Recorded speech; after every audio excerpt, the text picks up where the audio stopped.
But I wanted to start off today just reminding everyone out there that today still is a significant day in our country's history.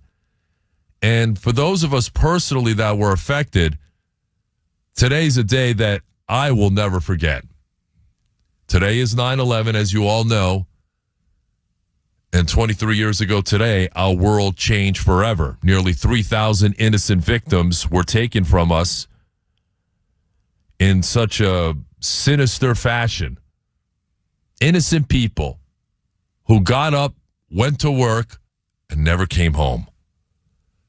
And living in New York at the time, obviously, I knew of several people that unfortunately perished that day.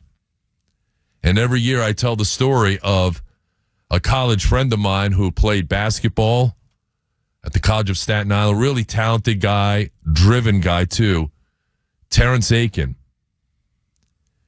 And this is one of the more heartbreaking stories, and there were so many of them. There were so many heroic stories that came out from that fateful day 23 years ago today, and there were so many heartbreaking stories as well.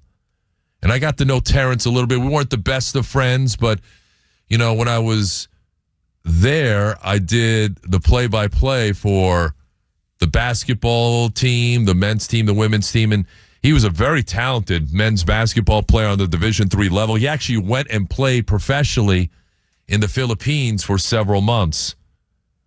But Terrence Aiken was lost that day.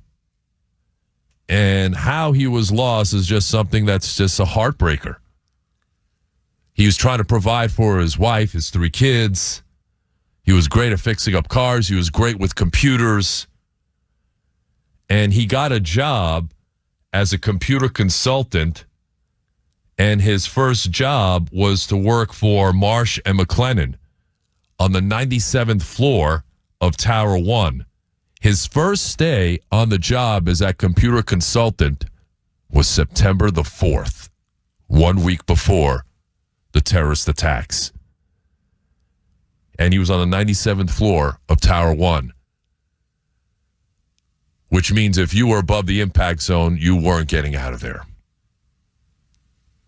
So this is a day that I will never forget, and I will always use this day to remember the innocent victims like Terrence Aiken and the other victims, almost 3,000 from the World Trade Center, from the Pentagon in Washington, D.C., and Shanksville, Pennsylvania.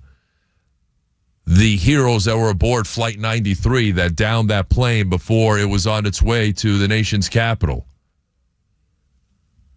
But there were many, many stories of heartbreak as well. And the police, the firefighter, the EMT, all of the people that responded that day, heroes. And they will go down in the history books all as heroes.